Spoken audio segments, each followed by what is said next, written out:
여러분 안녕하십니까.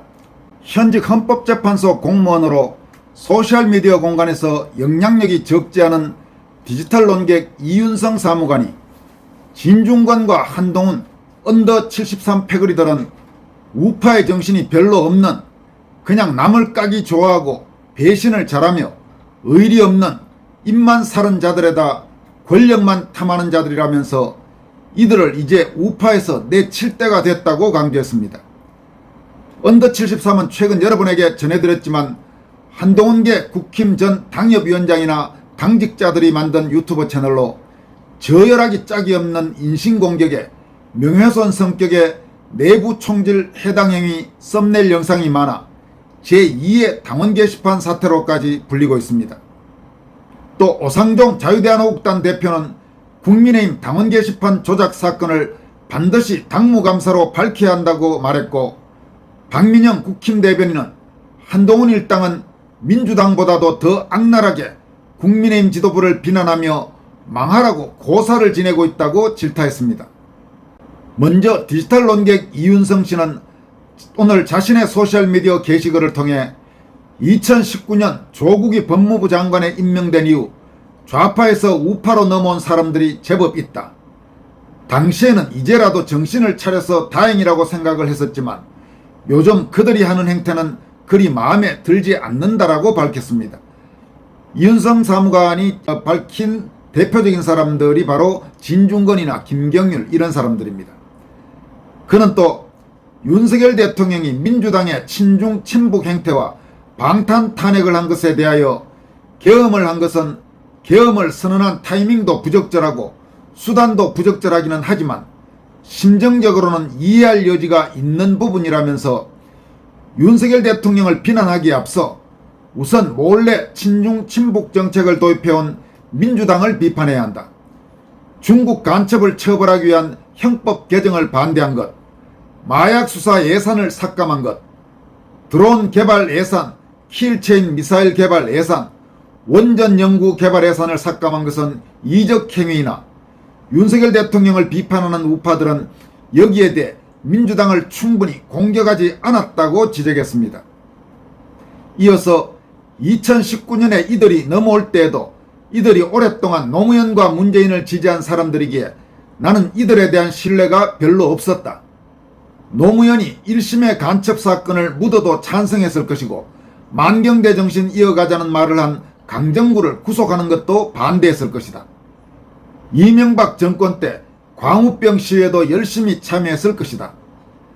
문재인의 탈원전 정책에도 처음에는 찬성했을 것이다.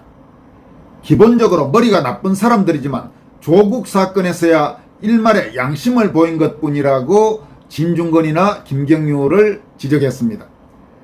이 사무관은 이어서 이들은 그냥 우파 진영에 넘어왔으면 과거의 잘못을 반성하고 나라를 바로 세우는 데 뒤에서 일조를 해야 할 것이나 늦게 우파에 합류해서 어설픈 중도 타령을 하면서 주제넘게 주도권을 잡으려고 하고 있다면서 그러면서도 야비한 모습을 많이 보여주고 있다. 한동훈은 당원 게시판에서 가족들 아이디까지 동원해 익명으로 윤석열 대통령을 비난하는 댓글들을 썼다. 이야기를 들어보니 게시판은 익명이고 성만 나오는데 한동훈 이름을 넣어서 검색하니 주르륵 나왔다고 한다. 그리고 한동훈 가족들의 이름을 넣어 검색해보니 또 윤석열 대통령을 야비하게 비난하는 익명글이 많이 나왔다 한다고 밝혔습니다. 이윤성 사무관은 단계 사건에 이어 최근 파문을 불러일으키고 있는 언더 73의 저열한 유튜브 영상 문제를 지적합니다. 이번에는 한동훈 패거리가 만든 언더 73은 모임의 유튜브에 김문수와 장동혁을 비난하는 영상을 올렸는데 그 썸네일들의 수준이 아주 악질이다.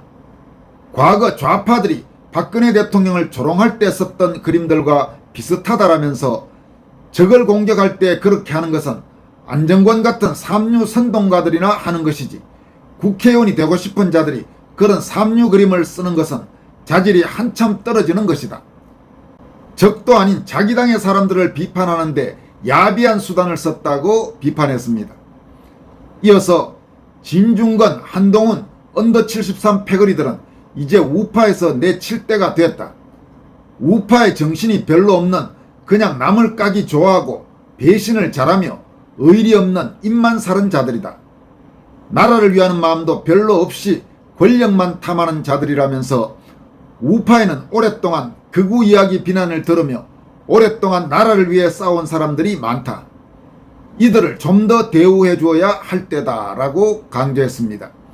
여러분, 맞는 말입니다. 지금 한국에서는 제도권 언론도 그렇고 심지어 국힘 내에서도 그런 기류가 있지만 좌파에서 우파로 넘어오기만 하면 사실 우파로 제대로 넘어왔는지조차도 확실치 않은 예를 들어서 진중권, 김경률, 과거의 이현주 그런 사람들을 오히려 우대하고 오랫동안 고생하면서 자유우파 활동을 해온 운동가들이나 지식인들은 오히려 홀대하는 그런 말도 안 되는 풍조가 꽤 오랫동안 지금 이어지고 있습니다.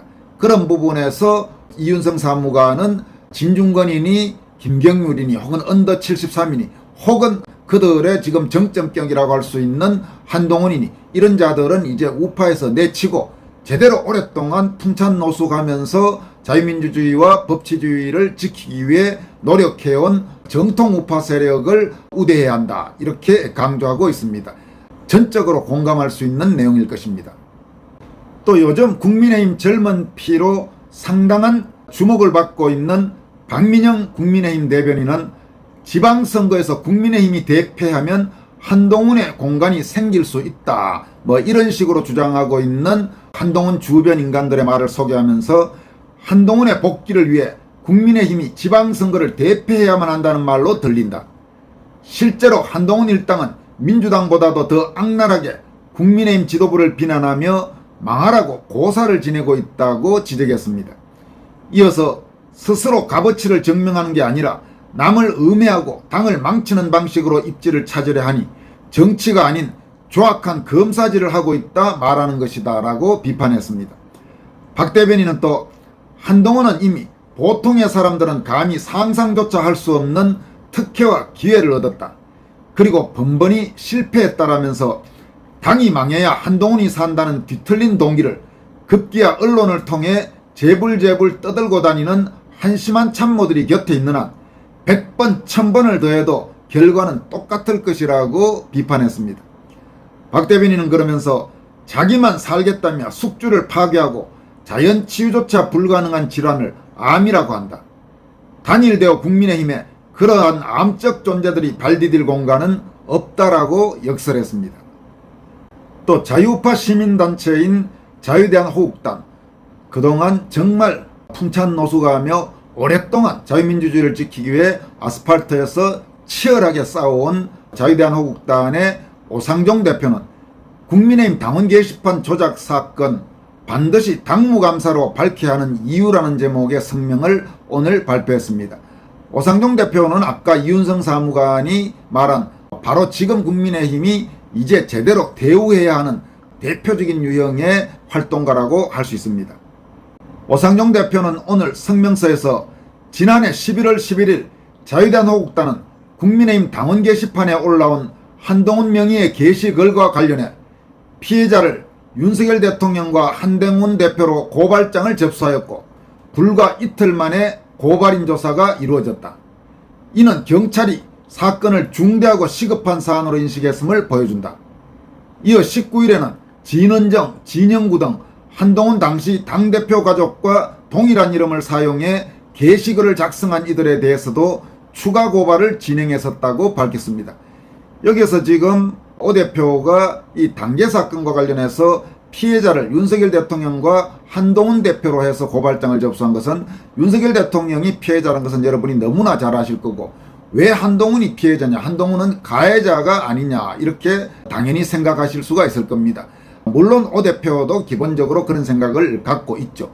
그런데 왜 그러면 한동훈도 윤 대통령과 함께 피해자로 했느냐, 이렇게 하면 한동훈이가 만약에 이 사건에 관여하지 않았다면 한동훈이 피해자 아니냐, 그러니까 이 문제를 제대로 밝혀라, 지금 그런 의미를 담고 있는, 그러니까 사실상 기본적으로는 한동훈과 그 일가족을 이 사건의 범인으로 인식하고 있지만 법적인 문제를 따지기 위해서는 한동훈을 윤석열과 함께 피해자로 해서 고발을 하는 게 법적 절차에서는 오히려 더 효율적이라고 판단해서 그렇게 한 걸로 보입니다.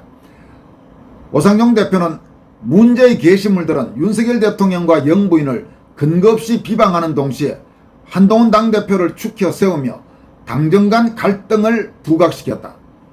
2024년 8월 18일 올라온 건의는 개목줄 채워서 가둬놔야 돼 같은 저급한 표현은 국민적 공분을 불러일으켰다.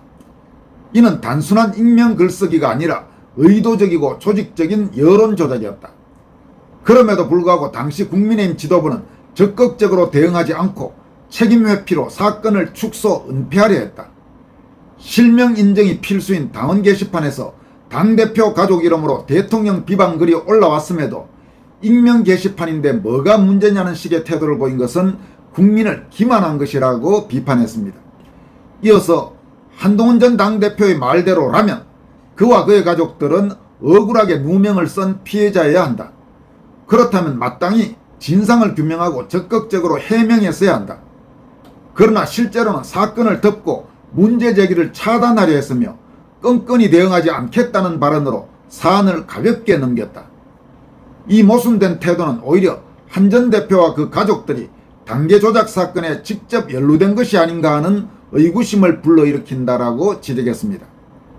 오 대표는 당원 게시판 조작 사건이 드러난 직후 2024년 12월 윤석열 대통령의 비상계엄 선포와 이어진 탄핵 정국 속에서 사건은 여론의 뒷전으로 밀려났다.